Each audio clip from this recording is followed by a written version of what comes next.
بسم اللہ الرحمن الرحیم۔ فیکٹ سٹی کے معزز ناظرین السلام علیکم۔ دوستو، حضرت انسان نے دل بہلانے کے لیے مختلف مشاغل اپنائے۔ ان مشغلوں سے انسان کو تو راحت ملتی ہے، مگر عین اسی وقت کہیں کوئی قربانی دے رہا ہوتا ہے۔ جی بالکل، قربانی۔ جیسے سرکس میں کرتب دکھاتے جانور اپنی آزادی کو قربان کر کے قید و بند کی سختیاں جھیل کر لوگوں کو محظوظ ہونے کا سامان فراہم کرتے ہیں، ذرا سوچئے، بلکہ پورا سوچئے کہ تفریح کا سامان فراہم کرتے یہ جانور کس کرب سے گزرتے ہوں گے۔ ایسا ہی کچھ ایک ببون کے ساتھ بھی ہوا، جس نے اپنی پیدائش سے لے کر آزاد ہونے تک اپنی زندگی لوہے کی سلاخوں کے پیچھے گزاری۔ ایسی زندگی کا تصور کر کے بھی تصور کو پسینے آتے ہیں۔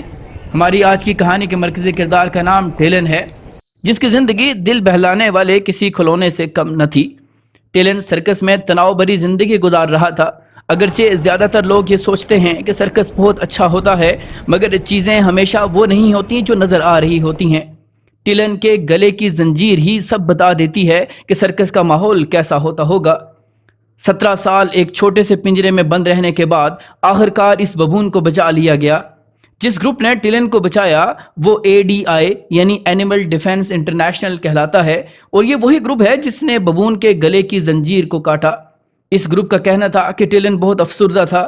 غریب ببون نے ساری زندگی قید میں گزاری، اسے یہ تک نہیں معلوم تھا کہ آزادی ہوتی کیا ہے، اور نہ ہی وہ ٹھیک طرح سے حرکت کر سکتا تھا۔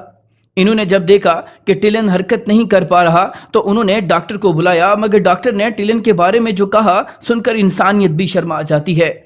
ڈاکٹر کے مطابق چونکہ ٹیلن ہمیشہ پنجرے میں ایک کونے میں پھنسا رہتا تھا، اور اس وجہ سے یہ حرکت کرنے میں ہچکچاہٹ محسوس کر رہا ہے۔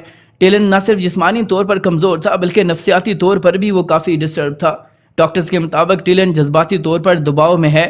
وہ ابھی تک اس بات کو تسلیم ہی نہیں کر پا رہا کہ وہ آزاد ہو چکا ہے۔ وہ پنجرے کی قید و بند سے چھٹکارا پانے کے بعد بھی اس حقیقت کو تسلیم نہیں کر رہا۔ سرکس میں 17 سال قید و بند کی زندگی کسی موت سے کم نہیں ہوتی۔ ببون کو ریسکیو کرنے والی ٹیم نے اس کا اچھے سے خیال رکھنا شروع کر دیا۔ سب سے پہلے تو انہوں نے ٹیلن کو صحت بخش کھانا کھلانا شروع کیا، اور وہ اسے ہر روز اس امید سے کھلاتے پلاتے کہ ایک دن یہ انسان پر پھر سے بھروسہ کرنے لگے گا۔ ٹیلن کو اپنے نئے گھر میں عادی ہونے میں زیادہ دیر نہیں لگی۔ وہ پہلے سے زیادہ صحت مند تھا، مگر اس کی زندگی میں پھر بھی کچھ غائب تھا، اور اسے بچانے والے بھی یہ نہیں بتا سکتے تھے کہ وہ کیا چاہتا ہے۔ اگرچہ ببون صحت مند کھانا کھا رہا تھا، مگر وہ اداس تھا، اور اس گروپ نے آخر یہ جان لیا کہ وہ کیوں اداس ہے۔ غریب ببون اپنی پوری زندگی اکیلے پن کا شکار رہا، اور ان سارے سالوں میں کوئی ساتھی یا پھر دوست نہ ملا، اور یہی اس کی اداسی کی وجہ ہے۔ سائنسدانوں کا کہنا ہے کہ ببونز کو خوش رہنے کے لیے آزادی کی ضرورت ہوتی ہے۔